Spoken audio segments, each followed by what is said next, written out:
What do the words sustained performance mean to Christian Welch?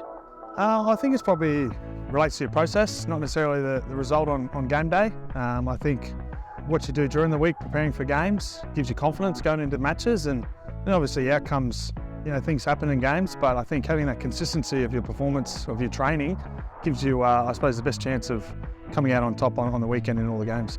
Well, you played 118 NRL games, you're a premiership player, you played 6 Origins for Queensland.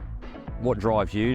I think it's what this club's built on, to be honest. It's about trying to be the best version of yourself on and off the field. So I remember when I was 18 years old, I come down in 20s. You probably didn't know who I was for about 2 or 3 years, but I remember coming into the gym there and seeing, you, Smithy, Cooper, working hard on your extras, your rehab, your craft on the field. And I think that has a real flow-on effect. If your best players and your leaders are your hardest working players and have that hunger to continue to improve, I think it sets the tone for a really good culture. And obviously, coaching staff have a big work ethic themselves. How much does work ethic carry over into being a sustained performer? Yeah, I think, particularly for me, I don't necessarily have too many weapons in my arsenal. I'm lucky rugby league loves a guy who's happy to work hard and keep turning up. So I've had to really make it kind of one of my big foundations of why I suppose I put my name forward. Hopefully Craig picks us each week is that work ethic. And I think it really ties in with that sustained performance. If you're complacent, you think you already got there and you don't need to do anything better. There's so many hungry players, not only at the club, but also your opposition each week who are putting in the hours and really grinding and trying to beat you basically. And rugby league's a pretty simple game. Well, in my position it is.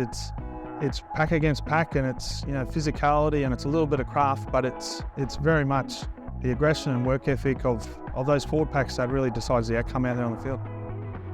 Is there pressure involved with coming to a club that has a high standard of sustained performance? Yeah, I think pressure or expectations, I think it's probably a good thing, to be honest, that we have high standards at our club, that we really strive to be great and be the best version of ourselves, whether that's individually or as a team on the weekend. So I think it's a really positive thing, and obviously we're only 25 years old, but we've got a lot of history at this club of success and a lot of great players and great teams, over the generations. So I think it's exciting for this group to really take it on and try and drive those standards forward. It's not all smooth sailing at the top. You've hit some hurdles along your journey through some injuries, 2 serious ones that have kept you out of pretty much a whole season. How have you dealt with that, and how do you continue to motivate yourself to get back to the top? Yeah, I think it's having perspective. When I did my first ACL in 2017, I was kicking stones because we just lost the grand final in 2016, heartbreaking loss that was, and then we're on top of the ladder, and obviously that team goes on to win the premiership and do it pretty easily in the grand final. It was a really convincing win, a really dominant year for the Storm, and being on the sidelines, that was pretty difficult. There's a lot of lows, but there's a lot of highs as well. So I think having perspective of what my issues are, relative to what a lot of people in Australia are going through. Mate, if I've got a few injuries, so be it. I've had a lot of highs, and I've had a lot of really good moments here. Obviously going through those times were pretty tough, but to get back to the top, playing a premiership winning team and be a part of the Queensland State of Origin series win must have been really satisfying for yourself. Having probably 4 years straight, whether it was either injured or losing a grand final, it was pretty tough. So it just really made 2020 really special.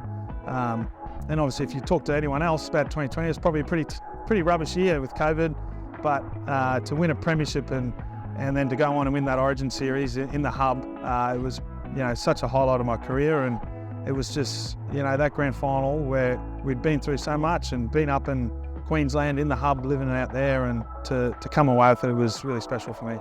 Life after footy. When you get there, what learnings are you taking from the position you're in now to set you up for after footy? It's not just on the field, it's off the field, how you go about yourself, and obviously there's some really strong values here, work ethic, respect and humility, and I think that flows on well into life post-football.